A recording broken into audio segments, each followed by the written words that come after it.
sobre a Etimol, me impressiona muito. Tá? É grandioso, é complexo, é um assunto que realmente ele se estende muito.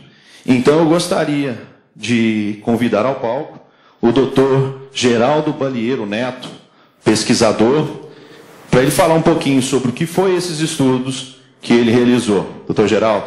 Bom dia. Bom, meu nome é Geraldo Balieiro, eu sou pesquisador da Agência Paulista de Tecnologia dos Agronegócios.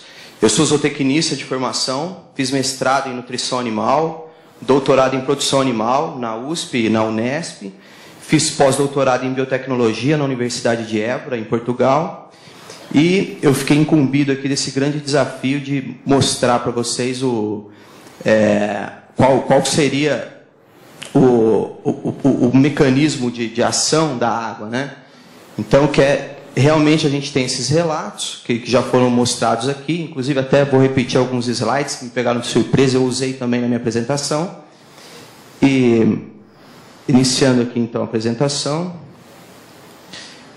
nós não fazemos nada sozinho, né? É multidisciplinar o assunto, então eu contei com uma equipe enorme aí de médicos da USP e da Unesp. Deixa eu ver onde é que eu aponto aqui. Então, esses são colegas de trabalho meu. Eu trabalho em Ribeirão Preto, né? José Ramos, Maria da Graça, Cássia, Maristela são estudantes de pós-doutorado da Unesp em Jabuticabal, fizeram análise de hemogasometria. O Fernando Barbosa é da USP, de Ribeirão Preto, da farmácia, tá? Fez análise de elementos traços no sangue. Aqui nós temos o Jair Rodini, da Unesp de Jabuticabal, que fez análise de histologia dos tecidos. O Saulo da Luz, que é da FISEA, da USP de Pirassununga, fez análise de espessura de gordura subcutânea. A Karina, uma nutricionista da Faculdade de Medicina da USP de Ribeirão Preto, fez análise de perfil de ácidos graxos no sangue. Doutora Selma, análise de antioxidantes. A Lilian, análise de viscosidade. Dr. Mário Jefferson Lousada fez análise de densitometria. E a Bruna é aluna do doutorado do professor Lousada. Então, eu tenho algumas informações hoje aqui que são inéditas, ainda não foram publicadas, devem ser em breve, e que a gente realmente ficou muito surpreso, e vou transferir aqui para vocês em primeira mão os resultados surpreendentes da pesquisa.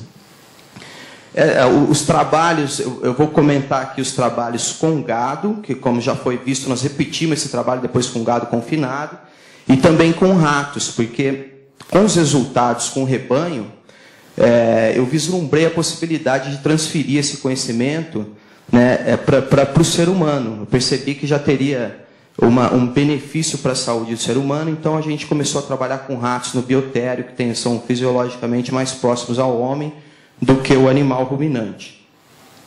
E eu vou apresentar aqui para vocês, então. A gente deve muito aos ratinhos, né? Então é interessante comentar que os trabalhos têm aprovação do Comitê de Ética, que é para evitar o sofrimento, minimizar o sofrimento dos animais, né? E explorar ao máximo os resultados da pesquisa. Aqui, como é de praxe, a minha declaração de isenção de conflito de interesse, né? Meu interesse é a água, como o Dr. Márcio Bontempo colocou muito bem, faz parte da vida de todos, é indispensável, e agora a gente ainda tem a situação na agropecuária que passa a integrar a planilha de custos como insumo produtivo, porque ela vai passar a ser cobrada em lugares que ainda não estão sendo. Então, meu interesse aqui é só em relação à pesquisa, interessa para todas as pessoas e para a pesquisa também. Então, iniciando aqui a apresentação, essa é a análise da água, né, para descrever os tratamentos. Como o Dr. Márcio já colocou, nós observamos um aumento no oxigênio dissolvido. No pH não teve alteração, mas normalmente, eu até coloquei algumas referências aqui de trabalhos, de artigos científicos também, de Coe e Cass, que observou aumento no pH. Esses efeitos na água, elas dependem muito da composição química da água. Quanto mais metais tiver na água, maior vai ser o efeito do tratamento magnético. Dos cátions, né, perdão. E do sódio aqui, de 21 para 13. Tá? Bom, a coleta de sangue, o sangue arterial, foi coletado aqui na artéria auricular, no gado, e nos ratinhos precisam fazer uma cirurgia para passar um catéter aqui da veia da artéria femoral, e coletamos também sangue venoso na veia mamária do gado, para fazer todas essas análises. Aqui tem que ter muita cautela para não ser contaminado o sangue com oxigênio, então a seringa de heparina de lítio, ela tem uma tampa própria, esse sangue tem que ser analisado 15 minutos depois da coleta, então a pesquisa toda muito criteriosa para que a gente pudesse confiar nos resultados. Nós avaliamos então hemogasometria, tá, que é a análise de gases, né, de dióxido de carbono, de oxigenação do sangue, perfil bioquímico sérico, elementos traço, hemograma, antioxidantes, perfil de ácidos graxos, viscosidade, histologia dos tecidos, digestibilidade e balanço de nitrogênio, densitometria e ensaio mecânico, do que é uma resistência dos ossos. Então, interessantes. Então, vamos lá. Nós tivemos aqui o bicarbonato, é um tamponante no sangue, né? Um dos mecanismos que o organismo utiliza para manter o pH do sangue, que fica entre 7,35 a 7,45. Não houve alteração do bicarbonato, houve uma maior saturação de oxigênio, aqui já significativo, tá? A nível de 10%, então significa que cada 100 vezes que eu fizer, 90 vezes eu vou aumentar o oxigênio no sangue. Ok? Aqui eu tenho redução de osmolaridade, tá? Principalmente por causa do sódio, que eu reduzi sódio no sangue, e eu tive um efeito alcalinizante aqui, um aumento do pH. Então, chamar bastante atenção que não houve alteração no tamponante e houve aumento no pH. O pH do sangue se tornou mais alcalino. E uma redução no dióxido de carbono, que é um resíduo metabólico que deve ser eliminado do sangue, né, através da respiração. E aqui uma redução do sódio, conforme havia já comentado com vocês. Bom, aqui então no outro ensaio com as vacas, que eu comentei com vocês que nós repetimos em pastagem e com gado confinado. Aqui nós tivemos uma redução do bicarbonato, que é o tamponante do sangue. Sempre me desculpe se eu não tiver explicado muito bem, aqui é o controle, água convencional, as tabelas têm sempre a mesma formatação. E aqui é a água teste, é a água tratada magneticamente, ok? Submetida a campo magnético. Então aqui nós tivemos redução no bicarbonato, tá? E com um aumento na saturação de oxigênio novamente, redução no excesso de base, redução na osmolaridade, redução no dióxido de carbono e redução no sódio. E não tivemos efeito aqui no pH. Mas o que acontece? Porque, ocorre aqui que o pH se mantém aqui no mesmo valor porque o organismo corrige. Então, se eu preciso de menos tamponante para manter o mesmo pH, é indicativo também que houve novamente um efeito alcalinizante da água, o que é bom para a saúde. Aqui é hemogasometria dos ratos, então são monogástricos, né? O gado é ruminante, é um metabolismo muito diferente, para ver se isso então se repetia. Da mesma forma como esse último slide, aumentou então o cálcio ionizável, o sangue dos ratos, o pH não foi alterado, tá? Aumentou o oxigênio dissolvido, a pressão parcial de oxigênio, diminuiu a pressão parcial de dióxido de carbono. Aqui é corrigido para a temperatura, como eu mostrei para vocês, que a gente coloca a temperatura do animal no momento da coleta. Aumentou o oxigênio, diminuiu o dióxido de carbono novamente. Um resultado muito consistente. Aumentou a saturação de oxigênio na hemoglobina. Esse é um resultado muito interessante. Né? Pode fazer muita diferença para quem pratica esporte, né? Que há um consumo alto de oxigênio para a produção de energia. E aqui o bicarbonato, novamente, da mesma forma, reduziu o bicarbonato. Então, quer dizer, eu mantenho o pH porque o organismo corrige. Só que eu tenho menos bicarbonato para manter o mesmo pH. O que indica o efeito alcalinizante do consumo de água tratada por campo magnético. Reduziu o sódio mais uma vez. Reduziu triglicérides. Tá? Aqui no perfil bioquímico sérico das vacas. Reduziu triglicérides. Aqui, explicando mais uma vez, aqui é o controle, tá? água convencional, aqui água tratada. A gente vê aqui, ó, como eu expliquei para vocês, altamente significativo, tá vendo? A probabilidade estatística. E coerente com esses resultados, então, de triglicérides, nós tivemos aqui, essa é uma imagem de ultrassom obtida com um aparelho lá da USP, da FISEA. É claro que é um exemplo, né? Nós tivemos nesse tratamento 26 animais, então tenho 13 pares de vacas, cada par no mesmo estágio de lactação, com a mesma produção, são todas da mesma raça, porque o gado mobiliza as reservas corporais durante a lactação. É importante que seja, então, aos pares.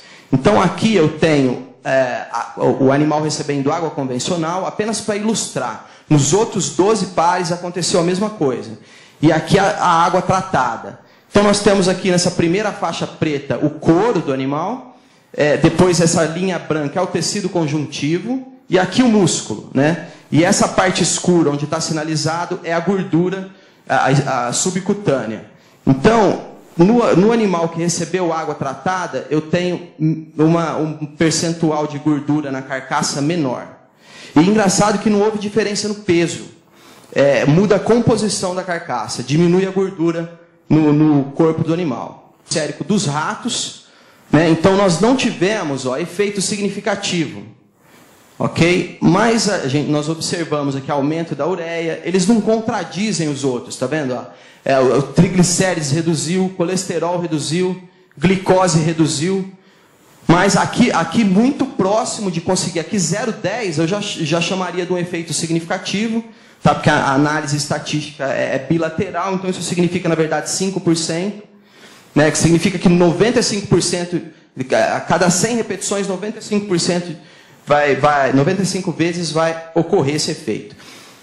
E aqui uma tendência do efeito, né, de redução da creatinina e redução da glicose. E confirma também aquele slide que eu mostrei a respeito da gordura. Então nós observamos que os ratos, recebendo a água teste, tá, eles ganharam menos peso após 45 dias. Eu falei, vamos trabalhar diretamente com uma espécie que a gente possa transferir os resultados para o ser humano, que é extremamente interessante para a saúde humana, né? Densitometria óssea, né? Que foi realizado há 15 dias atrás, através desse densitômetro aqui de dupla emissão de raio-x. Essa bandeja, então, ela é toda quadriculada aqui para medir a área também. Esse software é específico, né, para pequenos animais, e ele trabalha em ambiente dose, então é difícil você extrair essa imagem aqui, mas eu bati foto da tela para exemplificar melhor para vocês. O que aconteceu aqui, então, com a densitometria? Né? A área não teve efeito, tá? A área do osso é a mesma para os animais controle e teste, sem efeito significativo, ok?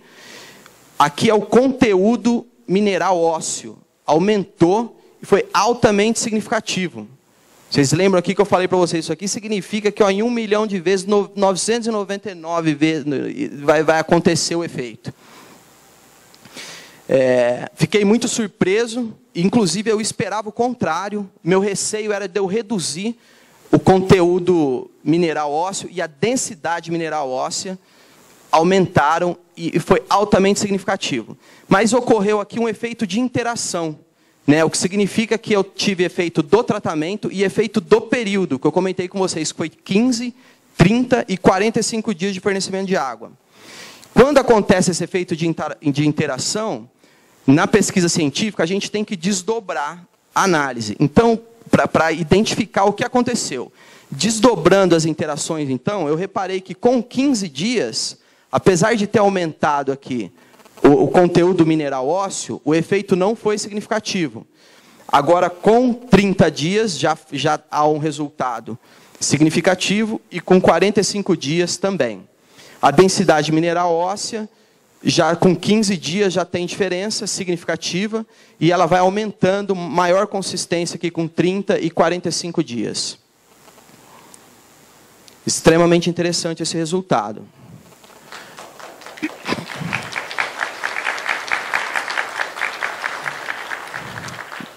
Aqui é uma foto, tá? Desculpem a resolução da foto, que realmente eu precisei bater uma foto da tela do computador, mas dá para a gente observar, o que vale mesmo são os valores, a análise estatística que eu mostrei no slide anterior, esses são os ossos dos ratos que estavam recebendo a água tratada. E aqui do controle. Eu acho que dá para a gente observar aqui a olho nu, embora a resolução não seja boa, que esses ossos aqui estão mais esbranquiçados, né? Então, reduz a fragilidade, reduz a chance de quebra do osso. Feito muito bacana. Nesse momento, que ainda são resultados parciais, que houve efeito e que o efeito é atribuído à água. Né? Que talvez, então, a gente tenha identificado aqui a principal causa, né? o mecanismo de ação, o principal mecanismo de ação. Porque como que a sódia é superóxido dismutase, chama essa enzima antioxidante? O que ela faz? Ela pega um radical livre, né? Que é o superóxido, aqui o O2-, e pega dois prótons aqui de hidrogênio e transforma isso através de uma reação de dismutase em oxigênio e em peróxido. Depois esse peróxido vai sofrer ação de outras enzimas antioxidantes, da catalase e da glutationa peroxidase, formando água e oxigênio. Então, veja bem, eu tenho aqui, isso justifica o efeito alcalinizante, porque eu estou tirando hidrogênio do meio, tá? O aumento do oxigênio no sangue, que foi também observado na pesquisa, e aumenta a água, que eu comentei com vocês, a produção de água metabólica, que justificaria o porquê que o animal bebe um pouquinho menos de água. Né? Então, os efeitos são coerentes e talvez aqui a gente esteja desvendando como que funciona, né? Qual que é o mecanismo principal. Não que seja o único,